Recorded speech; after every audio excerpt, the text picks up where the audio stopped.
Welcome back to my channel. I recorded this video once, but it was like 16 minutes long, and I really want this to be a really short video, so I'm going to run through this really quickly.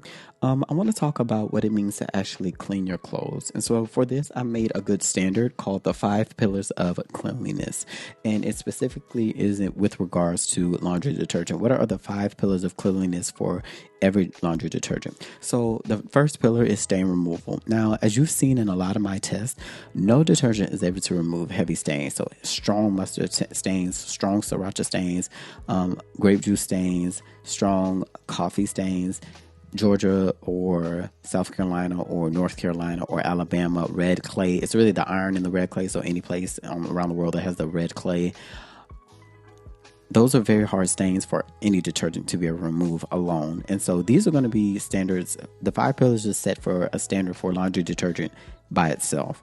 So I said that laundry detergent should be able to remove light to medium stains. And where do light and medium stains fall? It's a little bit tricky to just define it. But this is the definition that I really feel for a light to medium stain is any stain that you can, let's say the stain hits you and you can quickly go to the sink and you can just rinse it out really, really fast. I would put that more in a light to medium stain. Now, it's a little gray area because there are certain stains, like let's say the red clay stain, that you may be able to rinse out really quickly if you get to it like really fast within a couple of minutes of it being applied to the shirt or the pants or whatever. But if you actually leave it to set for a little bit, for a couple of hours, then it may be very, very hard to remove. So that's why it's kind of a little bit of a gray area. But generally speaking, I would say if you're able to rinse it out very quickly within a couple of minutes, let's say up to 30 minutes, if you're able to just rinse it out really fast and not have to worry about it being set on the clothes, I would put that in more of a light stain. If it takes a little bit longer, a medium stain. And if, it still remains, then that looks like more of a heavy stain. But that's what I would say. It should be able to remove light to medium stains by itself. Number 2 is the pollutant removal. Now, most pollutants that are common to people or we come in contact with are things like pollen, dust, pet dander, some other smog, smoke. These are things that we come in contact with a lot. There are a whole bunch of, if you look up common pollutants, there are a long list of different compounds and chemicals that we are exposed to in our atmosphere that are pollutants to us. Some may be allergies for certain people, others may not. But more so, the detergent should be able to remove those pollutants from the clothes so that you are not, being exposed to it, because that can cause itching, allergic reactions. And people with respiratory issues, asthma, or things of that nature could be a problem if it's lingering on your clothes. That's why a detergent like this that's called Tide Hygienic Clean 10 times heavy duty, they made it so that it's supposed to be able to, if you ever seen any of the commercials, just remove the things you can't see, and they put that little black light at the end of the video to show these are the stains and pollutants and things that are on there that you can't see that the detergent's supposed to be removing. So hopefully, they're supposed to be able to remove those. So that's number 2. Number 3 is odor removal.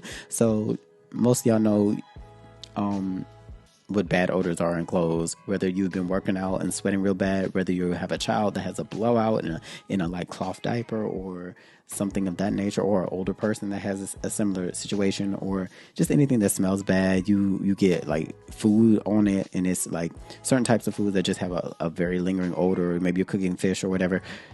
Just odor removal is supposed to be able to remove odors pretty well.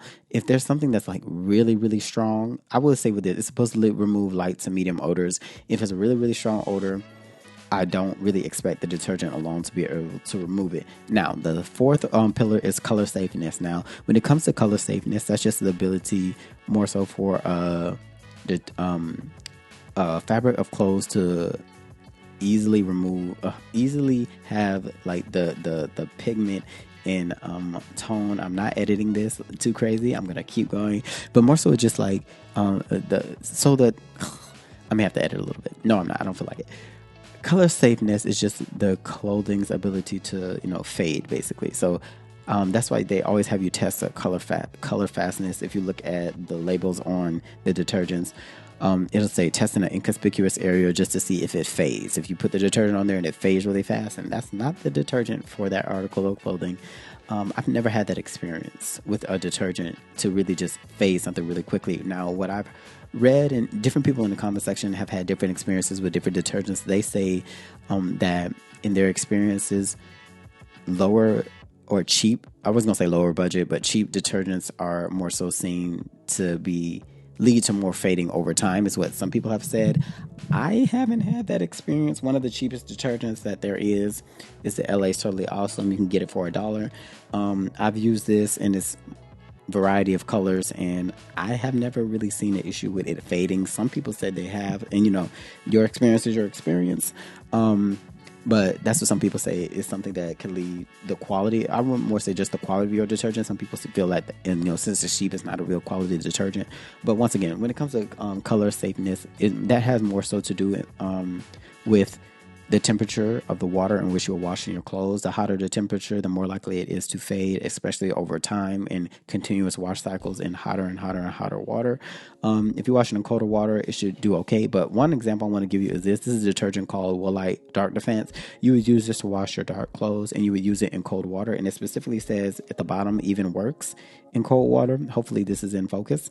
I'm gonna be so mad if this is not in focus. Anyway, but it says it's for up to 20 washes. So they even acknowledge, like, after 20 washes, the fade protection is gonna work, right? But it's not gonna work as effectively. And over time, it's just gonna fade anyway. That's just the nature of clothes, and the dyes that are in clothes are gonna degrade over time. But sometimes it's very subtle. Sometimes it's not something that's very extreme. Now, the last pillar, the fifth pillar, is it safe for sensitive skin? The issue with this is I can't tell you what's going to break you out. I can't predict it. No one can until you try it. Now, the thing about it is there are common things that break people out, like fragrances and certain dyes. That's why if you look at most dermatology pages on YouTube, they will recommend you get a detergent that is free and clear, free and gentle. Basically, it just doesn't have any perfumes and dyes. Now, there's a little step further to that. I don't give like a perfect score to a detergent if it just says free and clear or free and gentle. So you see, this says free and clear and free and gentle. So this one, they tout themselves for only having 10 ingredients in there, and I can't see something that I have read in the ingredients that is a common allergy. But I do have this detergent over here. It is the Publix brand. They're just generic brand detergent, and it is their free and clear. But the problem is it has a compound in here called methyl isothiazolinone or zolinone. No, neem. Yeah. And so I put up this one, and there's another methyl isothiol something that is a common irritant for people. And the compound, both of the methyl ones that I'm going to have up they're just preservatives, but they've been shown more so to lead to skin irritation for people. And over time, it's becoming more and more irritating to everybody. This does not mean that if you use this detergent that you automatically will have an allergic reaction, but it is becoming more apparent that it is causing issues for certain people. So that's why I say when it's safe for sensitive skin, just because it's free and clear does not mean that it's just going to be okay for you. And I think that the safe for sensitive skin is really important because you don't know what's going to break you out. And what good is it if the detergent is good at stain removal, good at pollutant removal, good at odor removal, and it's good for color safe fabrics? If you're going to break out with a detergent, you can't use it. So safe for sensitive skin is very important. Now, like I said, again, that's very subjective. You may use this detergent and it has Ferguson here, and it obviously has dye. You can see the blue tint to it, and it may have no issue with you.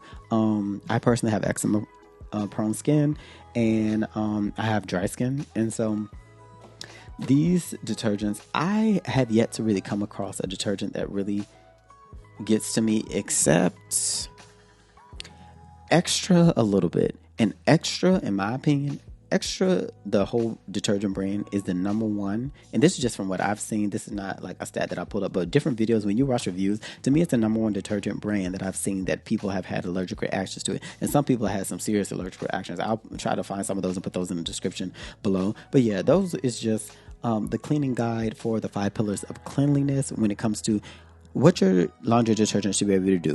When we say that your detergent is supposed to clean your clothes, it's supposed to be able to remove stains, medium to light, remove pollutants, remove odor, be color safe, and good for sensitive skin. These are the 5 pillars that your laundry detergent should have. So when you go through your laundry detergent and you're using it, if it's not really, upholding those 5 pillars, then I think it's time for you to start looking at other laundry detergents. Some people, I think it's like almost common sense in a way, like your detergent isn't working for you, but you may be like, my detergent isn't working for me, but you're not really able to identify what are the things that it's not doing. So you can look at these 5 pillars to be like, okay, is it checking off all of these checklists? Is it checking off all of the 5 pillars? Let's just say that. Oh, I can't talk today. Anyway, thank you so much for watching. That about sums up everything. I have a few videos that are going to be coming soon, but I wanted to identify this because I'm going to be giving it, this is the gradient scale. Like, each thing is worth 20 points. And I'm going to say this, just because it's, for the sensitive skin one, if it has fragrance and it has dye, it's not going to be an automatic 0, but it is going to score much lower than something that doesn't contain fragrance and doesn't contain dye. And just like the methyl compound that is in that free and clear one, just because it's free and clear doesn't mean it's going to get a perfect 20 scores out of 20 points. In that section, it will be dot points because of that compound being more so seen as a skin irritant, and especially it's becoming more of a skin irritant as time progresses, and you get more people exposed to the compound because it's being put in more things. Anyway, thank you so much for watching. I will catch you on the next one. Don't forget to like, comment, and subscribe, and I will catch you on the next video.